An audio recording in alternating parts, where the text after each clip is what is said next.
नमस्कार, मैं हूं अपनी आशुतोष। आपका बहुत बहुत स्वागत है हमारे खास कार्यक्रम आमने सामने में। आमने सामने में आज हमारे जो मेहमान हैं उनका नाम यूँ तो पंछी है, लेकिन उनकी जो उड़ान है इंडस्ट्री के हर दरख्त पर हमने देखा है। और हमारे साथ पंछी जालौनवी साहब खुद हैं। पंछी साहब, बहुत बहुत स्वागत है आपका एक बार फिर से। और सबसे जो अहम बात है कि अपनी रचनाओं के जरिए इन्होंने करोड़ों दिलों पर राज किया है। 10 बहाने करके ले गए दिल है, इश्क तो गले से लगा ले। और कुल मिलाकर इनकी जो रचनाएं होती हैं वो आम आदमी को ज़्यादा समझ में आती हैं, लेकिन जब ये ख़ास बातें लिखते हैं तो उसकी भी अलग दुनिया है। लेकिन इन दिनों एक ऐसी फिल्म आ रही है जिसमें इनका एक पुराना गीत लगभग 15 सालों के बाद रिटर्न हो रहा है। कुल मिलाकर कहा जा सकता है कि इस गाने में इतनी शक्ति थी, आज भी उसका। सबसे पहले बधाई आपको। शुक्रिया, बहुत बहुत शुक्रिया। तो मुझे भी बहुत ज़्यादा खुशी हुई, आपको तो बहुत ज़्यादा हुई होगी। हाँ, खैर खुशी तो होती है, लेकिन रीमेक्स जो गाना होता है वो उसमें बहुत ज़्यादा बहुत कुछ आज का डाल दिया जाता है। उसमें लिरिक्स बदल जाती है, उसमें सिंगर रिप्लेस हो जाते हैं, बहुत सारी चीज़ें होती हैं आनंद जी। जो मेरा सौभाग्य है कि इस गाने में ना तो लिरिसिस्ट रिप्लेस हुआ, ना सिंगर रिप्लेस हुआ, सिर्फ साउंड प्रोडक्शन नया हुआ, जो कि आज के युग की दौर की एक डिमांड है। और मैं बहुत खुश हूँ ये चीज़ देखकर, क्योंकि मैंने आमतौर से इस तरह के रीमिक्स नहीं देखे, रिक्रिएटेड सॉन्ग।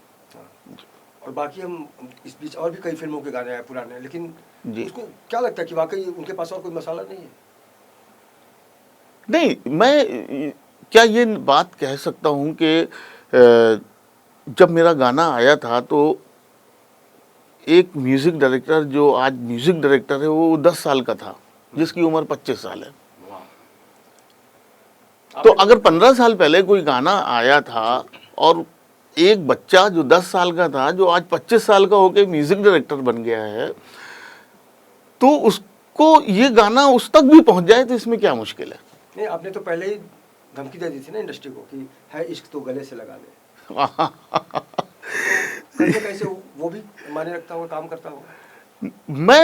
मैं सिर्फ यही कहना चाहूँगा कि रीमिक्स गाने अवनिंद्र जी, अगर आज की जनरेशन तक पुराने सुपरहिट गाने पहुंचाए जा रहे हैं इस सलीके से, जिस सलीके से 10 बहाने आया, तो मुझे लगता है ऐसा होता रहना चाहिए। हालांकि मैं रीमिक्स के खिलाफ था, क्योंकि मेरा मानना क्या था कि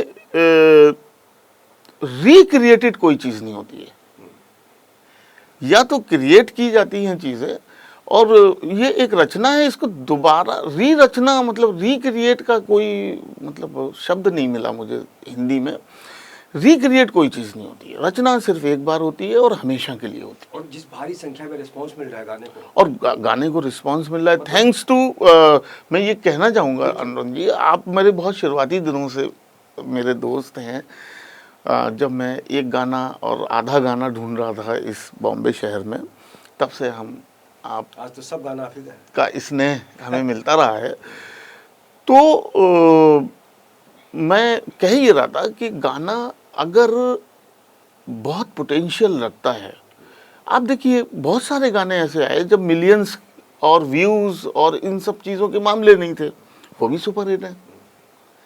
जब टेलीविज़न प्रोमो 30 सेकंड 15 सेकंड के मामले नहीं थे, वो गाने भी सुपर हिट हैं। और आज ये सब मामले हैं तो हम मिलियंस पर बात करते हैं। आज हमारा गाना एक दिन में 17 मिलियन क्रॉस कर रहा है 10 बहाने। तो मैं खुशी की तो बात है ही कि इतनी मैं तो 20 बहाने कहता हूँ इसको, 10 2005 वाले और 10 ये 2020 वाले, तो इस दोनों को मिला के मैं 20 बहाने कह सकता हूँ।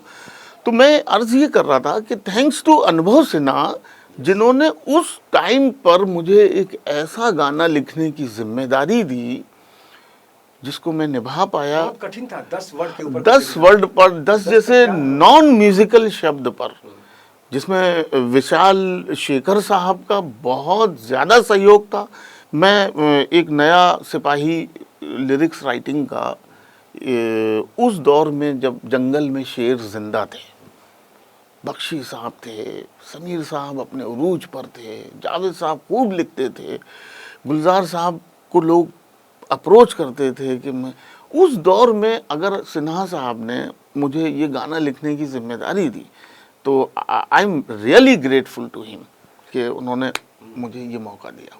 विशाल शेखर ने मेरी मदद की, बहुत सहयोग किया, उनका कंट्रीब्यूशन भी हम कभी भूल नहीं पाएंगे। बिल्कुल, तभी तो कहा जा सकता है कि सच कहना अगर बगावत है तो समझो हम भी बागी हो। ये पसंद आया ये जो सच कहना, बागी में आ रहा है ना आपका गाना? जी जी जी, सच कहना अगर बगावत है।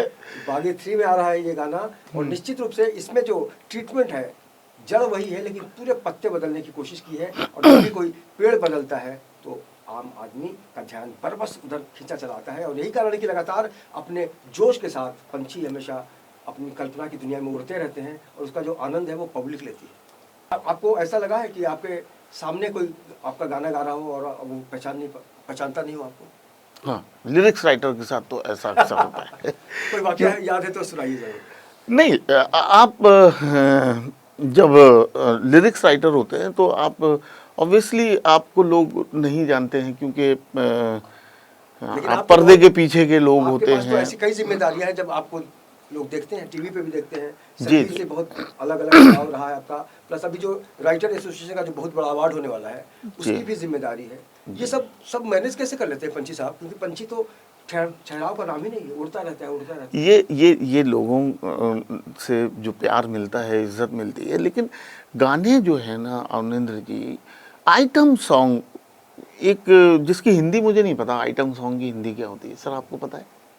आइटम सॉन्ग की हिंदी मौज मस्ती वाला गाना है, उसका मतलब संदर्भ वही होता है। नहीं, अगर आइटम सॉन्ग को हिंदी में ट्रांसलेट करें तो हम तो नहीं कर पाए, कर पाए अभी दो दोस्त बात करते थे, तेरे साथ आइटम कौन सी आइटम थी, तो नजरिया बदल जाता है। लेकिन बॉलीवुड के बारे में यही उसका मतलब होता है कि बहुत ही खूबसूरत, बहुत ही चटपटा सा गाना। जी, दौर की जरूरत हर आइटम सॉन्ग में डाली गई, साउंड लेवल पे, कभी लिरिक्स लेवल पे, कभी सिंगिंग लेवल पे, कभी टेक्नोलॉजी के इतने इनपुट्स होते हैं उसमें कि वो उस दौर का गाना लगने लगता है। उस गाना एक कोलैबोरेशन आर्ट है, उसमें बहुत सारे लोग लगते हैं, उसमें लिरिक्स राइटर भी एक क्रिएटिव टीम बन के काम करता है। तो गाना अपने दौर का लगे, इस दौर का लगे। रीमिक्स क्या है? रीमिक्स यही तो है कि आपने जो 20 साल पहले सुना था उसको वैसे सुना था, आज सुनिए ऐसे। इसी का नाम रीमिक्स है। 10 को आपने 20 पहले भी कह दिया है। वो तो जाहिर है कि मैं कहूँगा 10। वाकई इससे कितना मतलब जोश बढ़ता है जब इस तरह से रिएक्शन मिलता है इंडस्ट्री में, और जिस तरह से व्यूज बढ़ते जा रहे हैं। नहीं, बहुत प्यार, बहुत सम्मान मिल रहा है, और मैं और मेरी जिम्मेदारियां बढ़ जाती। वैल्यू भी तो बढ़ता हुआ ना। मार्केट वैल्यू बढ़ना ही चाहिए, और बढ़ना, क्योंकि आपका इसलिए भी बढ़ना चाहिए क्योंकि जब भी हम संगीतकार की बात सुनते हैं, सिंगर की बात सुनते हैं, तो रॉयल्टी की भी बात आ जाती है। लेकिन पहले लिरिक्स राइटर के बारे में कोई सोचता नहीं था जी। आपने जिस तरह से एक संघर्ष किया, जिस तरह से लोगों का मन जीता, तो उसका भी प्रतिशत हो सकता है। हाँ, ये जो रॉयल्टी है, ये रॉयल्टी हमारी इंटेलेक्चुअल रॉयल्टी है, ये कोई मैकेनिकल रॉयल्टी या बिजनेस रॉयल्टी नहीं है। जो कंपनीज कमाती हैं वो कमाएं, उन्होंने काम ही इसलिए किया है कि कमाएं। और मूल तत्व तो वही है ना, गीत ही हाँ, तो है। Yes yes.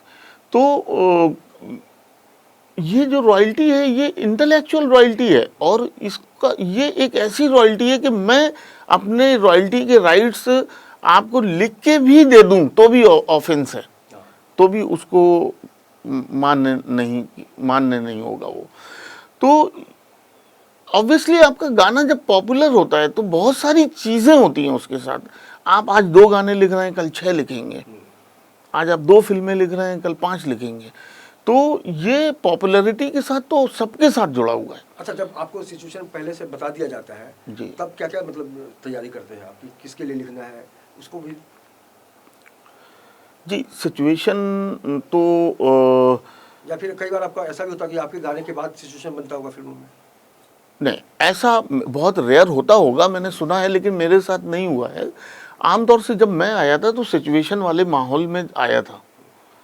अभी गाने के हिसाब से सिचुएशन को। अच्छा पंजी साहब, चलते चलते ये जानना चाहिए कि आप खाना भी खाते हैं तो उसमें करी होता है जी, म्यूजिक करी। जी, म्यूजिक करी, म्यूजिक करी, ओहो, करते हैं, बहुत सारे एल्बम भी बना चुके हैं, और जो कंपनी का नाम है म्यूजिक करी, ऑडियो करी मेरी कंपनी का। भी मतलब देखिए, जब मूवी मसाला हो सकता है तो ऑडियो करी भी हो सकती है।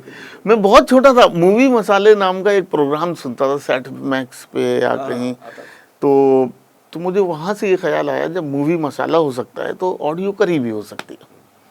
इन दिनों और क्या गतिविधियां चल रही हैं ताकि खूब ढेर सारे प्रोजेक्ट हैं और खूब अच्छे अच्छे प्रोजेक्ट हैं। कुछ ट्रेड सीक्रेट है, हम नाम नहीं ले पा रहे हैं इन दिनों इस वक्त, लेकिन खूब ठीक ठाक प्रोजेक्ट हैं। आप लोगों का दुआएं हैं, प्यार है, स्नेह है। रावण का सफर बागी तक पहुंच गया है। रावण सॉन्ग ने तो वाकई अलग पहचान दिया, एक अलग तरह की इज्जत मुझे मिली उस गाने से। और भरे नैना सॉन्ग सबने सुना।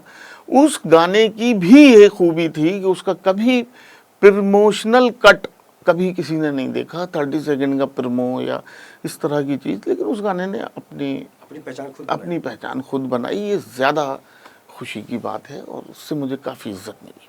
तो आपका जो पूरा सफ़र है उसमें इज्जत मिलती रहे और आप इसी तरह कैद होकर पंछी बने रहें, और जिसकी जो उड़ान है वो पिंजड़े के बाहर कैसे पहुंचती है उसका ये बहुत अच्छा उदाहरण है। चलते चलते उन लोगों को क्या कहना चाहेंगे आप जिन्होंने अब तक आपको बहुत प्यार दिया है? इसी तरह से प्यार देते रहिए, मेरा हौसला बढ़ता है, मैं लिखने की मुझ में ताकत आती है। आप लोगों से यही मेरी गुजारिश है और मैं यही कहना चाहूँगा कि आप इसी तरह से प्यार बांटते रहिए, हम गाने बांटते रहेंगे। बहुत बहुत शुक्रिया आपसे बात करने के लिए, और हम दुआ करेंगे कि आपका जो ये सफ़र है उसमें लगातार कामयाबियों के पर लगते रहें और आप बतौर पंछी इस इंडस्ट्री पर राज करते रहें। इस खास पेशकश में इतना ही। बाकी की खबरों के लिए आप देखते रहिए इन 24 न्यूज़ और मुझे दीजिए इजाज़त। नमस्कार।